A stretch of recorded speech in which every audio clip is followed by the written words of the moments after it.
अब हम लोग ग्राफ देखते हैं। अगर x का वैल्यू मान के चलते हैं कि अगर x का वैल्यू 0 से लेकर के 1 के बीच में है, अगर x का वैल्यू 0 से लेकर के 1 के बीच में है, तो इसका मतलब क्या समझ में आता है? इसका मतलब ये समझ में आता है कि जो ग्रेटेस्ट इंटीजर ऑफ x होगा वो कितना हो जाएगा।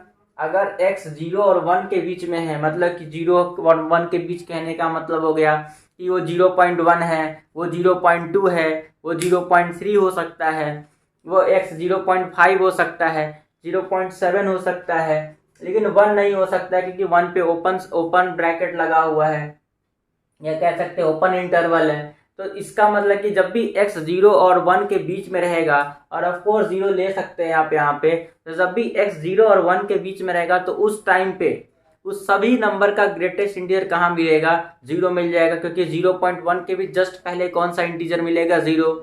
0.5 के भी जस्ट पहले कौन सा इंटीजर मिलेगा? 0। 0.7778 भी रहेगा तब भी उसके जस्ट पहले कौन इंटीजर मिलेगा? 0। तो मतलब एक्चुअली समझ में आ रहा है कि जब भी 0 और 1 के बीच में नंबर रहेगा तो उसका ग्रेटेस्ट इंटीजर कहाँ मिलेगा? 0 मिलेगा। तो हम कह सकते हैं कि ग्रेटेस्ट इंटीजर ऑफ x उस टाइम पे 0 मिल रहा होगा, उस टाइम पे 0 मिल रहा होगा। ऐसे ही कहें कि अगर x का वैल्यू अगर हम कहें कि 1 और 2 के बीच में है तो कितना मिल जाएगा ग्रेटेस्ट इंटीजर ऑफ x का वैल्यू? तो हम कह सकते हैं 1 मिल जाएगा। अगर x 0 और 1 के बीच में है तो अगर हमसे पूछा जाए कि बताइए फ्रैक्शनल पार्ट कहाँ पे होगा, आपसे पूछा जाए कि फ्रैक्शनल पार्ट ऑफ x कहाँ होगा, तो हमें पता है, अभी अभी हम लोगों ने जस्ट पढ़ा है कि fractional part of x is equal to होता है x minus greatest integer of x। अभी हम लोगों ने पढ़ा है कि फ्रैक्शनल पार्ट ऑफ x का अगर हमसे वैल्यू पूछा जाए तो हम लिखेंगे x minus greatest integer of x। तो अगर यहाँ से हमसे पूछा जाए कि अगर x 0 और 1 के बीच में है तो फ्रैक्शनल पार्ट ऑफ x का वैल्यू कितना हो जाएगा? तो वो हो जाएगा x minus greatest integer of x। लेकिन अगर x 0 और 1 के बीच में है तो उस केस में ग्रेटेस्ट इंटीजर ऑफ x 0 हो जाएगा, इसलिए हम लिखेंगे यहाँ पे x माइनस 0, तो हमें कितना मिलेगा? x। इसका मतलब ये हो गया कि अगर x हमारा 0 और 1 के बीच में है तो उस केस में ग्रेटेस्ट इंटीजर ऑफ x 0 मिलेगा, और फ्रैक्शनल पार्ट ऑफ x उस टाइम पे कितना मिल जाएगा? x मिल जाएगा। तो इसका मतलब कि अगर x 0 और 1 के बीच में है उस केस में ग्रेटेस्ट इंटीजर ऑफ x 0 मिलेगा, और उस केस में हमें हमारे पास फ्रैक्शनल पार्ट ऑफ x का वैल्यू कितना आ जाएगा? x आ जाएगा। तो हम लोगों ने ये देखा, अगर x 1 और 2 के बीच में है, अगर x 1 और 2 के बीच में है तो ग्रेटेस्ट इंटीजर ऑफ x का वैल्यू 1 मिलेगा। तो अगर हमसे पूछा जाए कि फ्रैक्शनल पार्ट ऑफ x का वैल्यू कितना मिलेगा, हमसे पूछा जाए कि फ्रैक्शनल पार्ट ऑफ x का वैल्यू कितना मिलेगा, तो हम कहेंगे x minus greatest integer of x। Greatest integer of x का वैल्यू 1 है तो हम कहेंगे कि हमें x माइनस 1 मिलेगा, हम कहेंगे x माइनस 1 मिलेगा। ऐसे ही हमसे पूछा जाए कि अगर x भाई 2 और 3 के बीच में है तो आप बताइए कि ग्रेटेस्ट इंटीजर ऑफ x का वैल्यू कितना मिलेगा? तो उस केस में ग्रेटेस्ट इंटीजर ऑफ x का वैल्यू मिल जाएगा 2 मिल जाएगा। अगर हमसे पूछा जाए कि उस केस में बताइए फ्रैक्शनल पार्ट ऑफ x कितना मिल जाएगा, तो हम कहेंगे कि उस केस में हमारे पास फ्रैक्शनल पार्ट ऑफ x का वैल्यू x माइनस 2 हो जाएगा।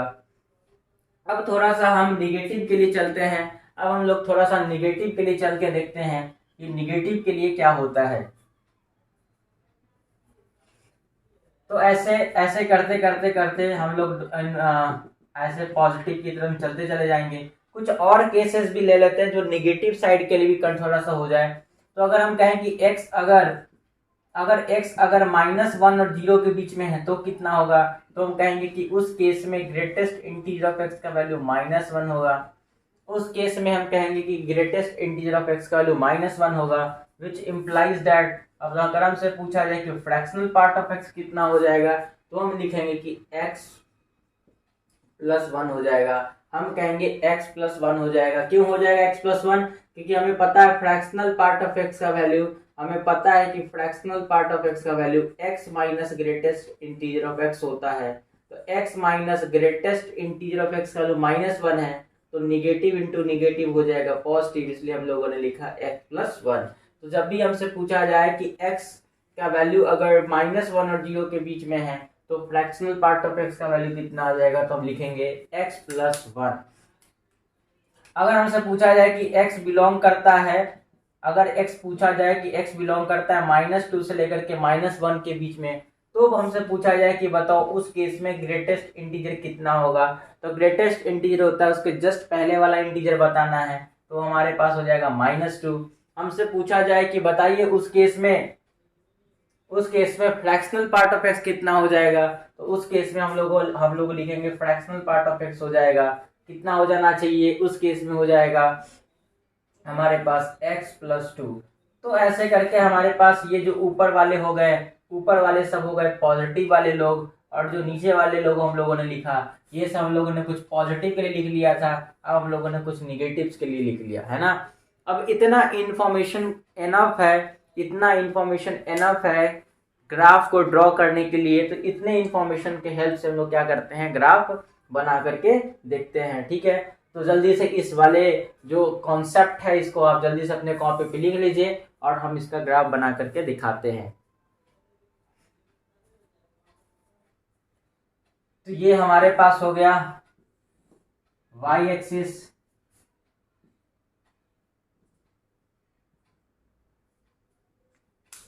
ये हमारे पास हो गया x एक्सिस, और ये हमारे पास हो गया y एक्सिस। तो ये हमारे पास है x, ये है y, ये है x प्राइम, और ये आपको y प्राइम, और ये आपके पास है ओरिजिन। अभी हमने जैसा कहा था कि पूरा चूंकि बोर्ड भर चुका है ना, तो पूरा बोर्ड भर चुका था इसीलिए हम उस चीज को क्या कर दें, मिटा दिए। लेकिन चूंकि आप अपने कॉपी पे लिखे हुए हैं तो उसको आप एक बार देखते रहिएगा, जो हम बोल रहे हैं उसको देखते रहिएगा। तो हमने कहा था कि जब भी x 0 और 1 के बीच में होता है, तो उस केस में हम लोगों ने देखा था कि फ्रैक्शनल पार्ट ऑफ x का ग्राफ वैल्यू कितना आया था, उस टाइम पे fractional part of x value आया था x। तो हमको किसका ग्राफ बनाना पड़ेगा, हमें ग्राफ बनाना पड़ेगा y is equal to x, क्योंकि y का मतलब हो गया फ्रैक्शनल पार्ट ऑफ x, क्योंकि हमें तो y is equal to fractional part of x का बनाना था। और हमको पता ये है कि जब भी x 0 और 1 के बीच में होगा तो फ्रैक्शनल पार्ट ऑफ x का x के बराबर है, इसका मतलब हमें y is equal to x का ग्राफ बनाना पड़ेगा। तो y is equal to x का ग्राफ आपको याद होगा, कुछ ऐसा ग्राफ बन जाता है, ये हमारा हो गया y is equal to x, ऐसे करके ये भी नीचे भी y is equal to x का ग्राफ बनेगा। लेकिन हमें कौन सा पोर्शन चाहिए जो x 0 और 1 के बीच में है, तो हमें वही x चाहिए जो 0 और 1 के बीच में, सपोज करते ये 1 है, तो हमें सिर्फ इतना ही पोर्शन चाहिए, मतलब ये सब पोर्शन को हमको हटाना पड़ेगा। तब ये सब पोर्शन को हम क्या कर देते हैं, हटा देते हैं, क्योंकि हमें x केवल 0 और 1 के बीच वाला चाहिए, क्योंकि हमें x हमेशा 0 और 1 के बीच वाला चाहिए। तो हम इस ग्राफ को हम ऐसा करके इस ग्राफ को हम मिटा देंगे। और ऑफ कोर्स हमें 1 को भी नहीं चाहिए, हमारे पास x वाले 1 भी नहीं चाहिए, तो हम यहाँ पे एक ओपन सर्किल हम लगा ऐसे करके बना देंगे। हम लोग एक ओपन सर्किल बना लेंगे, तो ये हमारे पास 0 और 1 के बीच में कुछ ऐसा ग्राफ बन रहा होगा, हमारे पास 0 और 1 के बीच में कुछ ऐसा ग्राफ बन रहा होगा, कुछ ऐसा ग्राफ बन रहा होगा। ठीक है, ये हमारे पास हो गया x जो 0 और 1 के बीच में, और ये ऑफ कोर्स ये वाला उस टाइम पे आपसे पूछा जाए कि जब x का वैल्यू 1 होगा तो y का वैल्यू कितना था। हम लोगों ने ग्राफ किसका बनाया था, हम लोगों ने ग्राफ बनाया था y is equal to x का। तो जब x का वैल्यू 1 है तो y is equal to 1, y का वैल्यू भी कितना होगा, 1 ही होगा, इसलिए हम लोग यहाँ पे y इज इक्वल टू 1 ऐसे ग्राफ बना लिए। मतलब कि जब x 1 है तो y भी कितना होगा, 1 होगा। तो हम लोगों ने ये बनाया था। फिर हमसे एक दूसरा पिक बोला गया था कि जब x का वैल्यू 1 और 2 के बीच में होगा, तो हम लोगों ने देखा था कि उस टाइम पे जो फ्रैक्शनल पार्ट ऑफ x का वैल्यू जो आया था वो कितना आया था, x माइनस, है ना। अगर x का वैल्यू 1 और 2 के बीच में है तो फ्रैक्शनल पार्ट ऑफ x का वैल्यू कितना आया था, x माइनस 1। तो जब हम y is equal to x minus 1 का ग्राफ बनाएंगे, जब हम y is equal to x minus 1 का ग्राफ बनाएंगे तो कैसा बनेगा,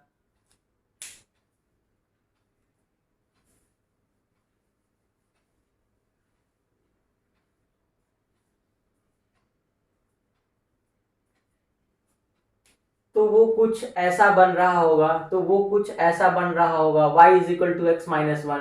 अगर आप देखें तो आप फिर ऐसे करके बॉक्स बनाएंगे, आप कुछ ऐसे करके बॉक्स बनाएंगे, आप प्लॉट करेंगे यहाँ पे x y, और यहाँ पे x के जगह पे कुछ डालते जाएंगे। एक बार जल्दी से हम बता देते हैं कि x का वैल्यू अगर 0 है, अगर x का वैल्यू 0 है तो y इज इक्वल टू कितना होगा, -1। तो मतलब x इज इक्वल टू 0 पे y का वैल्यू -1 कहीं ना कहीं यहाँ पे मिल रहा होगा, कहीं ना कहीं यहाँ पे मिल रहा होगा। और अगर हमसे पूछा जाए कि अगर y 0 है, अगर हमसे पूछा जाए कि y 0 तो x का वैल्यू कितना होगा, तो 1 होगा। इसका मतलब इसके हिसाब से देखें तो कुछ लाइन, ये वाला पॉइंट ये है, इसको मिलाएंगे तो कुछ ऐसे करके लाइन मिल रहा होगा, है ना। लेकिन हमें कौन सा पोर्शन का ग्राफ चाहिए, हमें चाहिए x बिलोंग्स टू 1 से लेकर के 2 के बीच वाला चाहिए। तो हम इस पोर्शन को हम क्या कर देंगे, हटा देंगे, इस पोर्शन को हटा देंगे कि हमें सिर्फ 1 और 2 के बीच वाला चाहिए। तो इसका मतलब अगर हम देखें तो कुछ 1 और 2 के बीच में ग्राफ चाहिए, ठीक है। ये 1 और 2 के बीच का ग्राफ हमको चाहिए, कुछ ऐसा करके हम कंप्लीट कर लेते हैं जल्दी से।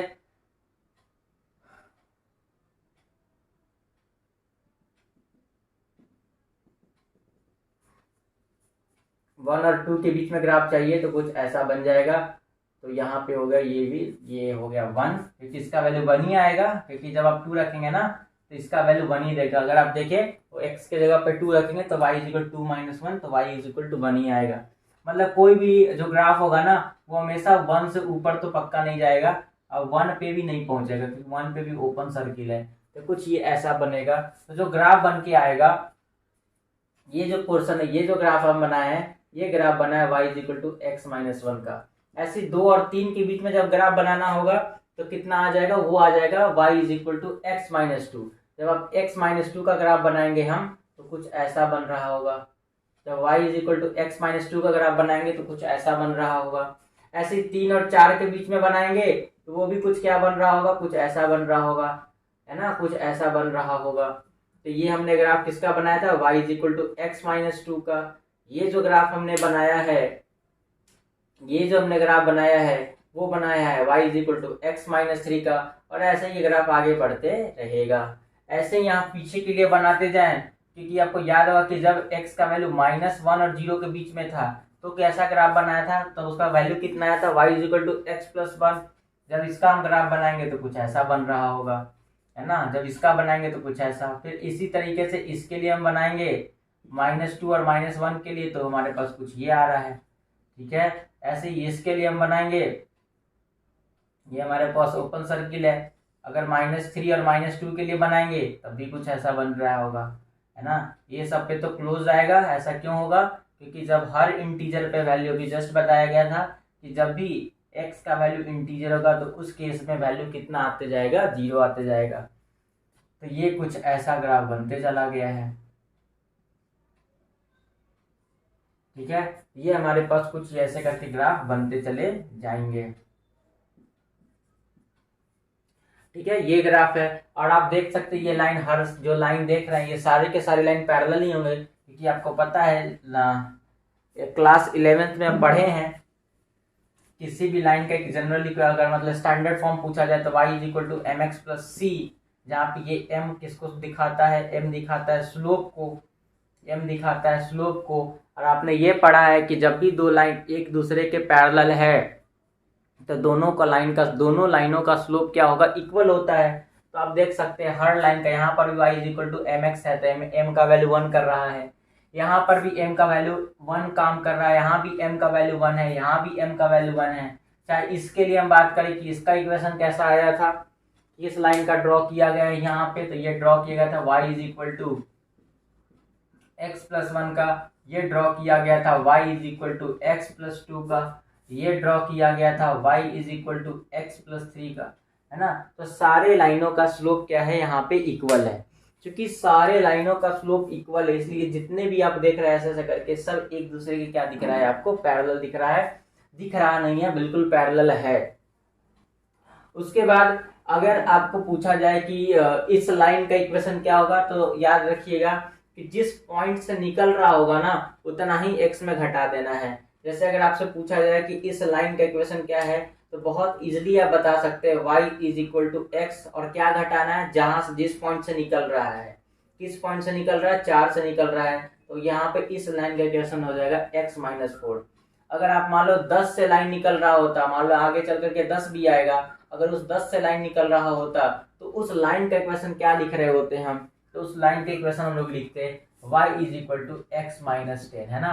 तो ये आप ये आपको याद रखना है। जैसे यहाँ पर आप देख सकते हैं ये 1 से निकल रहा था, इसलिए इस वाले ब्रांच का इक्वेशन क्या हो गया, y is equal to x minus 1। ये 2 से निकल रहा था इसलिए x माइनस 2। ये 3 से निकल रहा था इसलिए x माइनस 3। ऐसा ही यहाँ पे -1 से निकल रहा था तो x प्लस 1। ये 0 से निकल रहा था तो x minus 0, x minus 0 x। ये -2 से निकल रहा था इसलिए x प्लस 2। ये -3 से निकल रहा था इसलिए x प्लस 3। तो ऐसे करके आप क्या कर सकते हैं, ऐसे करके आप ग्राफ याद किया जा सकता है कि कैसे कैसे क्या हो रहा होगा। ठीक है, उसके बाद हमसे पूछा जा सकता है कि इस फंक्शन का डोमेन क्या होगा। जल्दी से सोच के बताइए कि इस फंक्शन का डोमेन क्या होगा। डोमेन कहने का मतलब होता है कि एक्स एक्सिस पे क्या कवर हो रहा है, कितना कवर कर रहा है। तो आप देखेंगे कि भाई -∞ से +∞ तक सारा ग्राफ यहाँ पे कवर हो रहा है। तो चूंकि सारा ग्राफ कवर कर रहा है, ग्राफ पूरे एक्स एक्सिस को कवर कर रहा है, इसका मतलब कि इस फंक्शन का डोमेन अगर हमसे पूछा जाए तो हम क्या कह सकते हैं, भाई रियल नंबर है। इस फंक्शन का डोमेन हमसे पूछा जाए तो हम क्या कह सकते हैं, रियल नंबर है। अगर हमसे पूछा जाए कि इस फंक्शन का रेंज क्या है, अगर हमसे पूछा जाए इस फंक्शन का रेंज क्या है, तो रेंज में हम देखते हैं कि ये एक्चुअली y एक्सिस में कितना कवर कर रहा है। तो अगर हम ध्यान से देखें तो ये केवल 0 और 1 के बीच में ही कवर कर रहा है। अगर हम देखें ध्यान से केवल 0 और 1 के बीच में ही कवर कर रहा है, तो हम कह सकते हैं कि ये 0 से लेकर के 1 क्लोज तक है ना। 0 क्लोज से लेकर के 1 ओपन तक है। 0 तो वैल्यू देगा, लेकिन 1 पे देखें आप, 1 पे हर जगह ओपन सर्किल लगा हुआ है। तो हम कह सकते हैं इस फंक्शन का जो रेंज है वो 0 से लेकर कहाँ तक है, 1 तक है। ठीक है, तो ये हो गया आपके लिए फ्रैक्शनल पार्ट फंक्शन का ग्राफ। अब हम लोग छोटा छोटा और भी ग्राफ्स को देखेंगे, जैसे स्क्वायर फंक्शन है। ये सब जल्दी से कवर करते हैं, इसको जल्दी से आप नोट कीजिए।